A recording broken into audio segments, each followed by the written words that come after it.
Morning. We're going live at 7 a.m. Somewhere at 7 p.m. If you happen to be somewhere at 7 p.m., we hope you're going to come and join us. Yeah, yeah. So today we are talking about the idea of the word should Hmm. and how it influences our lives. I wonder when we start saying that to ourselves. Well, here I am with my DJ voice because I've got a cold. Mm? And a cold is a great example of shoulds. Too many shoulds, Cold. confusion, cacophony of shoulds. Don't know what I should be doing. Should be doing. I'm disorganized. I'm in disarray. I am confused. We've really shook things up this week by doing podcasts first thing in the morning and really shifting the last week and this week from our the business we've been doing for 5 years to the business that we're doing now. Mhm. And I'm trying to make real commitments to get things done Yeah. and trying to find time to do that. Yesterday was a bit of a day off, not a day off, but it was like the weather's turning, the snow, they finally predicted snow for our beautiful Oh area. my God, it's And the so I delay. knew at that point I'd better get the boat out of the water and get the dock out of the water and get things closed up for winter. Yeah. I should. And so I started shooting myself as soon as I heard about the snow. And then I called my buddy, and he's so fantastic. He came and helped me. Yeah. And there's still stuff to be done. The boat isn't covered properly yet, so I should get on to doing that. And at the same time, I should go to the gym today. And at the same time, I should be, doing some recordings today. And I'm full of shoulds today. Yeah, and it's Friday.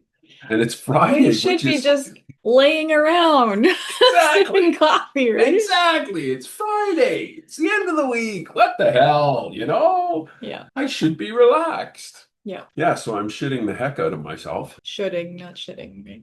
I I heard said shitting, okay, and I heard that. you made it. Now we've got to put a post on saying that we've got a dirty This podcast. is explicit content.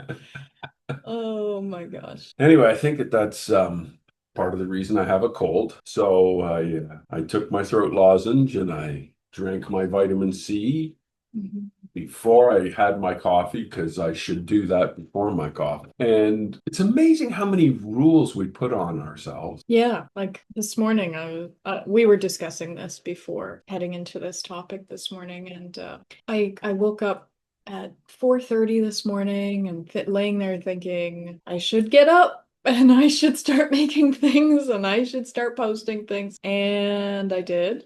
Not that, that was necessary, but I was also shooting myself. Should saying should to myself in the with the idea that I should be talking more on this podcast. And yeah, I was sort of beating myself up because we have different minds, different ways of communication, and I think that was just unhelpful to be thinking about that, but it did, in a way, it gave me some ideas of asking less. When we come up with a topic, how do you go about thinking where we start, or, just different ways of thinking about it, moving through it. I know I'm good at stories. I know I'm good at sort of reframes sometimes. But yeah, I was just thinking about that this morning, and Les was very helpful in saying that I shouldn't be thinking, or wait, shouldn't be thinking about that. Oh Lord. I think what I said Yeah, you said something different than that. what I said is what I've come to. I've come to say it to myself a lot more, and I've come to say it to others. And I certainly say it when I'm working with clients. And it's a simple phrase that evokes different reactions all the time. But the phrase is, there's nothing wrong with you. You're normal. And, we're talking about should. And one of the ideas is that should implies judgment. That something's more important than another, something is necessary while other things are not. Should is and it's almost an edict, isn't it? Like from some higher power, this is what should happen. Mm-hmm. I just think that there's an element of judgment and self-judgment in there. But it's really resistance when you think about it. But anyway, so the idea is there's nothing wrong with you. You're normal. And that's the way I try to keep my clients and as a result, people in my life and myself away from judgment, away from judging yourself. As soon as you start I should, as soon as you start doing that to yourself, you're implying that you're not doing what you should do. And you're implying that you're not doing the right thing. And you're implying that you're not acting in a way that you know is better and best. And, and we get into shoulds and supposed tos. And all of that, I believe, has a negative effect on the way you see yourself. If you are shoulding yourself regularly, right? Yeah. You're being really tough on yourself, and you're also missing the point. And the point is that you're really resistant, right?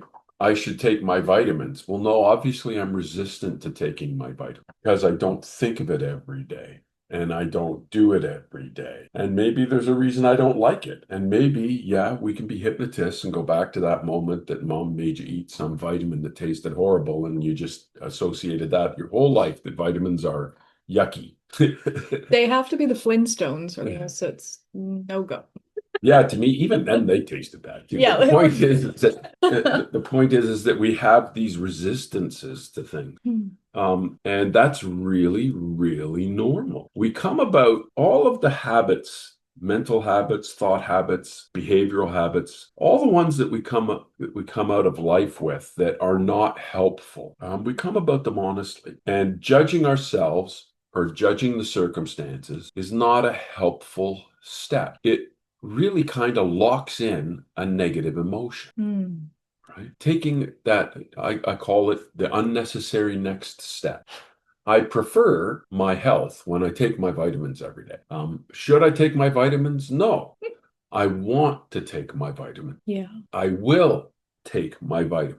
Mm-hmm. I choose to take my vitamin. Yeah. It's okay to say, I forgot to take my vitamins. I better take them now, right? But to be saying to yourself when you're sitting with a bag full of chips in front of the TV at 8 o'clock, I should be taking more vitamins. It's probably an interesting scenario. And speaks a lot more to a lot more things you might want to address. Wait, are you calling me out for last night? I think the solution lies in recognizing it as resistance, but I think the problem lies in the judgment nature of it. Yeah. And I think the that should part, it's almost like if we think about hypnosis, we do parts work, right? And it's almost like there's a part that's a should part, and then there's the part that is resistant against it. And anytime we say should, it's exacerbating the resistant part. Well, think about the difference. How do you feel? Notice the difference. How do you feel when you come up with something and you say to yourself, I should? So think about something that you'd say, I should to yourself. Okay. Now, what if somebody said to you, you should? Yeah. No way, Jose. Well, it's the difference. If I'm thinking I just stick with silly things like taking vitamins, I should be taking my vitamins, right? Yeah. And I'm saying that to myself, which means I'm aware. It means that I probably want to somewhere inside me. Mm-hmm. It means that I have the intention to that doesn't seem to come to life. It means that I kind of made a mistake, but it's not a reason to be too hard on myself. But the instant you say to me, you should be taking vitamins, yeah, that resistance part of me gets really activated. Yeah, it's almost like a parent, like someone in authority as a child, right? And then we stamp our feet on the ground and say, no. We're being hard on parents this week, I guess. Yeah. I think what's important is we're not focused on parents. What we're focused on is how these thought systems and how these thought forms come about inside our subconscious. And it comes from an understanding that we are an open book when we're young, that we deeply love, appreciate, admire our parents. Pretty much at that point, when you're of those ages, you're completely reliant on your parent. Yep. That if your parent was to just leave the room, sometimes you'd go into a state of panic. That's the way we look at parents. And so everything they say and do becomes our standard. Yeah. Now, with a gentleness towards parents, this is, I think, a useful thing to realize. It's hard to be a better parent than you receive. It's hard to understand parenting beyond the understanding you got from your parents. It's hard to change your parenting from the parenting that you receive. This is all very subconsciously programmed and habitual. And I would guess that you heard the phrase, you should, from your parents millions of times, always said to you with a concern for your well-being, right? Even often followed by do what I say, not what I do. Oh, I didn't hear it that way. I'm gonna do what I say or else. My parents used that one a few times. Do what I say, not what I do. And these are all the methodologies for programming. And so be gentle with yourself. It's really hard. I mean, you got to go out of your way to learn about parenting. And even those quote unquote experts in parenting, I'm quite confident their children will have something else to say. But you got to go out of your way to really learn about parenting, because it's a very subconscious thing, and you're in a state of, I'm going to use the word chaos. I think as a parent, I remember those days when I just felt like I just got to get through the next hour and I don't know how to do it. And I'm just going to address whatever pops its head up. And I wasn't in great control of my own mind. I wasn't in great control of my own behavior. And so deliberate parenting and deliberate living was kind of out of the question. And so I've got a great deal of sympathy and understanding and forgiveness, and more importantly, just non-judgment. These kinds of comments that say, your parents did this and your parents said that, are not meant for us to judge your parents. Yeah. They're meant for you to understand how it became part of your vocabulary, how it became part of your behavior, and that you came about it innocently. So don't judge yourself over this. Judgment is just not helpful. Yeah. It's not getting you any closer to a solution, just like the word should. There's the word that comes to me is epidemic. I'm not sure if that's the right word, but it's just in my head. And maybe because I see it with people close to me, family members, friends, of thinking I should be somewhere else in my life right now, right? I'm this age, I should be further ahead. That to me is, I went through that at a certain stage, but I think I want to, for us to talk about it a little bit, because maybe people listening to this are in those areas of their life where they feel like that. I think, I'm not sure about this, but I think that it's with a certain age group. And that age group grew up in a time where it was very normal for kids during your 20s, house, all the stuff that comes along with a job, rolling through your 20s. And then, so their parents had that. And now they're sort of stuck feeling like they should be like that, right? They should have done that. I see this more with men than women, but I think it might be good to talk about. What are your thoughts about that? Do you see it with Well, I think, oh yeah, I see it with my kids. I see it with my friends. It's not unique, I think, to a particular age. Pardon me. I think we do that, when we're in our teens. I should know what I want to do with my life. I think we do that if we get the experience of post-secondary. I should be in a program that's better, or it's going to get me somewhere. Yeah. And then we get out there and I should have a better job. Yeah. I should have found something in my field. I should have studied something different. Mhm. right? Or some people, I should be married by now, and others saying I shouldn't have got married so young. I say, I suppose it does cross all age groups. Eh? Right? And all the way up to retirement. I should have saved more money. I should have done things differently. I never should have retired as at the age I did. I should have stayed working. I should have all kinds of things. I should have got out of that job a long time ago. Mm-hmm. I think that it's not unique to an age. I think that people falsely believe that there might have been a better path for them. Yeah. And I don't think that's true. Yeah. I don't see one path in life as better than another. I've seen people who have done very well in their career and their marriages fall apart and they Mm-hmm. have problems with their kids. I've seen people do very poorly in their career and have really great home lives. Mm-hmm. I see people who are really financially ahead, but they've got severe alcohol and drug problems. Yeah. I've seen people who work all the time, constantly squirreling money away, and they never feel like they have enough. I'm not sure that the problem. Well, let's step back from that, and this is what I think. I think we live comparatively. I think we spend a lot of time looking at others Mm-hmm. and having, I think social media exacerbates this. We have a misperception about other people's lives, right? I think that no matter what's in our social media, the person in there has gone out of their way to put on a face, put on a look, find themselves a script. Some of them even get teleprompters to control what they say. They've set up a background. They live in a home like the rest of us that on any given day looks like, Bomb went off. a bomb went off, a storm came through. But there's a little corner in the house where the lights are pointed and the camera's pointed that looks like, a set out of a movie, Mm-hmm. something out of, Pinterest. Yeah. And I think that we get a false perception of what Mm-hmm. life's about. I grew up in the generation that used to, the line was, this isn't the Brady Bunch, right? Yeah.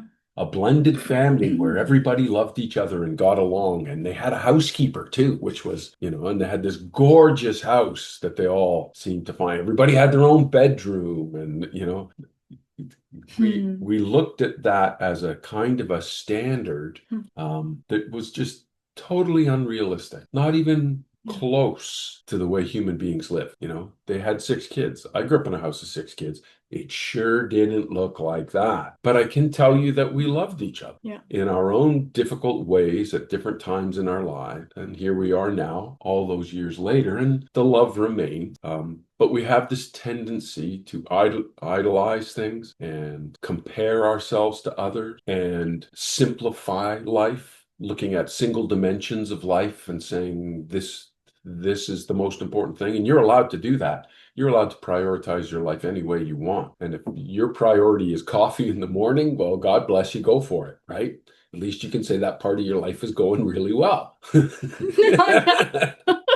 Oh. Anyway, I guess what my point is that we have unrealistic views of others. We compare ourselves to those views, and then we judge and condemn ourselves based on our own dissatisfactions with the conditions of our lives. And then we paint them with the should brush. Yeah. Or as our friend Brian likes to say, the should monster. Yeah.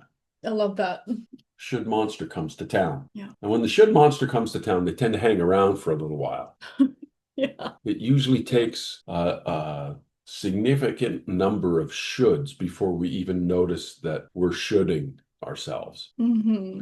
Which is judging ourselves, which is condemning ourselves. Yeah, really. Has anything shown up in the chat?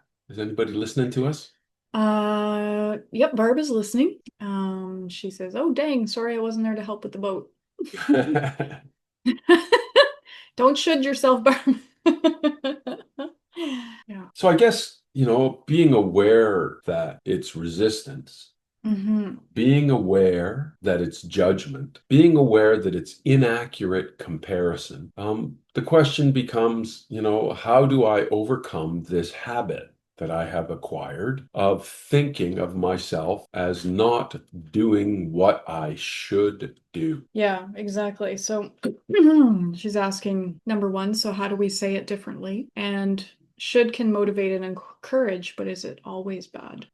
I think if you took should out of your vocabulary and replaced it with more deliberate intention, I should take my vitamins. I will take my vitamins. I want to take my vitamin. I'm going to take my vitamin. I choose to take my vitamins. Now, again, it's a habit. It's a habit, and thought habits are really hard to change because they exist down in your subconscious, right? And they've been acquired in an honest way. I'm drawn to an old book that I read a long time ago. The guy's name was Nathaniel Brathwaite, I think. Let me double check that. Nathaniel Braden, sorry, Brandon. Nathaniel Branden, Branden. Old book. It's called The Six Pillars of Self-Esteem. I've heard of that. And the six pillars of self-esteem, he uses a methodology of stems. So part of the exercises in his books are that you write stems of sentences. I'm going to, and then you finish the sentence. I'm going to do this today, and you finish the sentence. So essentially, it's practice. It's practice of saying things differently to yourself. Well, the first pillar of self-esteem is living consciously. So it's about that kind of deliberate choice following through. And the whole book adds up to when I deliberately do what I say I want to do, I feel better about myself. When I deliberately conduct myself in the ways that I think are good, I feel better about myself. When I consistently think about myself in loving, accepting terms, I feel better about myself. When I speak up for myself in situations where I want what I want and I don't want to give that up, I feel better about myself. And I've always thought of self-esteem being that basic feeling that no matter what happens, I'll be okay. I am capable of living life in this world and accomplishing what I want to accomplish. Anyway, so I think part of overcoming I shoulds is if you made a long list of I shoulds and then changed them to I want to. When you change that to I want to or I'm going to, now you're triggering resistance, right? Now you know that it isn't self-judgment anymore because you've said, I want to do this. I choose to do this. Excuse me. When you say that to yourself, then your more natural resistance to the idea will come up. And now you have a better chance of examining what it is that's stopping you, what it is that is causing you to, dodge away from this. Avoid it, not engage it. I would even go as far to, in those moments when it's when you feel it coming up, asking yourself, why don't you want to do this? Right? And I wouldn't even say, why don't I want to do this? I would say, why don't you want to do this? Because you're asking a part of you, right? Almost like it's separate. And in our line of work, at least from my experience, it is easier to receive an answer when you have that little bit of separation. Also, on top of that, I think to the question, should can motivate and encourage, but is it always bad? I think the turning point for when it becomes sort of, bad, is when you start to feel guilt, right? It just adds that layer. If I think to myself, if I'm out and maybe it's my friend's birthday or something, oh, I should go get a present.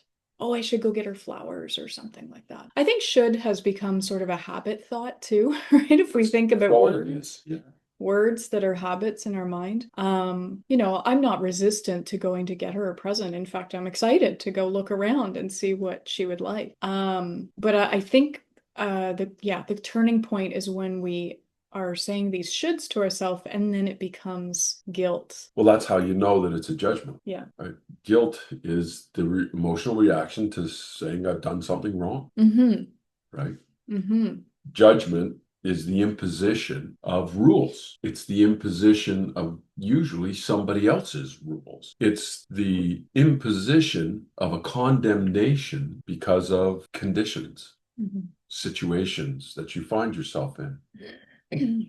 When you say I should, you're aware that there's a benefit. And avoiding that benefit, not accomplishing that benefit, creates the guilt. So I can say to myself all day long, I should take my vitamin. And if I don't, then I know I'm not doing what I should do. I know I'm not doing what I could do. And I move into that guilt emotion, and then that really spirals me down in terms of self-love, self-esteem, right?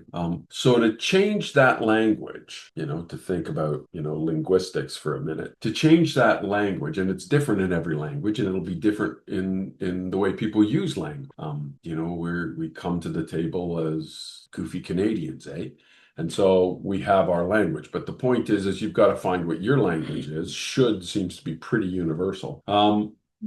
You got to find in your language the thing that suggests to you what you might do to improve whatever situation you're in. Yeah. So I just like going from I should to I want to and see how that feels. Yeah. And if you immediately have the little thought of I don't want to, then that's an opportunity to ask, well, why don't you want to? Well, it starts out as I want to, but but there might be a but, right? I want to buy her a present, but maybe I don't have the money right.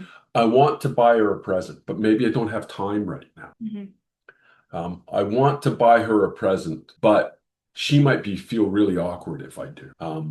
I want to, and then there might be a but. And now you're bringing some of that resistance and some of that awareness of why you might not follow through with this thing to your mind. And it might be really legitimate, right? It might be a real reason. I want to take my vitamins every morning, but I don't seem to have time in the morning. And then the solution's easy. I could be taking them at night before I go to bed, right? And now I will take my vitamins at night before I go to bed. And maybe there's a whole lot less resistance now. Maybe there's a whole lot less fear. I want to take my vitamins in the morning, but I really feel pressed for time. I don't want to be late for work. I don't want to get stuck in traffic. I don't want that feeling of queasiness in my stomach after I drink my coffee, whatever it is. I don't eat until later in the day. And right? You're going to find that there might actually be legitimate reason why you don't do the thing you want to do. And then it doesn't become a should from which you feel guilty. It becomes an awareness of what you want and a plan to make it happen. Again, these are habits, which requires a change in the way you talk to yourself, and you have to stick with that change over and over and over and over. And maybe that the fastest trigger is every time I say I want to pause, right? I want to pause and replace that with I want. And then I want to, and then maybe I don't want. Maybe I shouldn't, right? Maybe this isn't all that important.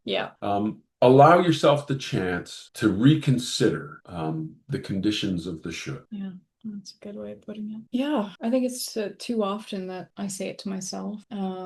Also too early in the day to be saying it to myself. I wake up and the first thing in my mind is should. Oh man. I think we all suffer from that in some way, shape, or form. Well, let's use that one because that's I think a really common one. I should get up now. Oh, yeah. Do I want to get up now? No, that's honest resistance. Do I want to get up now? If the answer is no, sometimes we got to be rational about it. Well, if I go back to sleep, I know that if I don't get an hour and a half more sleep, I'm actually going to feel tired. There's that 90-minute sleep cycle, which is problematic for a lot of people. I think a lot of people, I'm putting together the beginnings of a sleep program for our school. And one of the issues people experience is they say, I sleep, but I wake up tired. Well, when you wake up tired, it's because your alarm goes off in the middle of a sleep cycle. Sleep cycles go from 60 to 90 minutes for the average person. You go into a sleep, you go into a deep state of sleep, you stay in a deep state of sleep, and then you rise out of it somewhere between 60 and 90 minutes in. Everybody's unique. Everybody's got their own precise amount of time, but it averages out this way. So you could be aware for yourself of what your sleep cycles are and know that people do quite normally go to sleep at night and wake up multiple times in the night. after going through sleep cycles. So anyway, one of the things you can lie there in bed and you say, well, I don't have an hour and a half to sleep more, and I know I'm going to feel not as good as I might. I think I want to get up now to avoid that feeling. Yeah. And that happened. I did think that this morning when I woke up at 4:30. I thought, oh man, if I go back to sleep, I'll sleep till 6, and that's way too late for me. So it was a little butt kicker. Well, I really think that shifting the words I should to I want to, I want, I think you reveal to yourself the opportunity to be reasonable with yourself, be reasoned with yourself. Yeah. And it'll be easier then to forgive yourself for making the wrong choice. Yeah. Because you made a choice and it didn't work out the way you hoped. And so that's okay. Lesson learned. There's a whole other podcast. Is it actually the wrong choice? Well, we did that yesterday, suffering. Yeah. Oh my. So as always, the podcast is meant to help us reveal to ourselves when these podcasts are good. It's because we're doing it as we're speaking to you. We're analyzing it for our own benefit too. It's to see where these thought forms and thought habits come from, to not judge them, but try to find solutions to them. To reframe them as best we can, to find replacements for them as best we can, knowing that changing our minds is, well, first of all, it's the secret to improving your life. Changing your mind. Changing your mind is the secret to improving your life. Yeah. It's the first step in changing your life and improving it. It's changing what's going on in your mind. And unfortunately, because we're not all trained in it from the instant that we're children, it's one of those things we're not really good at and we're not paying attention to, right? Because we always focus on our behavior. We focus on what we do and we get mad that we keep doing it. Or we focus what we're not doing and we get mad at ourselves for not doing it. When it's the conditions of our mind, our subconscious mind quite specifically, where our behaviors come from. Yeah. So being focused on the thing that creates the situation. It's not my failure to take my vitamins. It's not the vitamins' fault. It's somewhere in my mind, there is resistance, and the subsequent judgment of I should is not helping. Yeah. And when I say I should ask myself, do I want? Can I replace I should with I want? I choose. And if I can, and I do, super duper, your behavior will change. And if you don't want, then you can examine that. There's a reason for it. Yeah. Any other questions before we wrap up today? No questions. Nope. Nope. As always, hope that we've made you think and ponder and wonder. Yeah. And examine yourself in a nice, healthy way. There's nothing wrong with you. That's right. Be gentle on yourself. That's right. Okay. Well, have a lovely day and we'll see you later.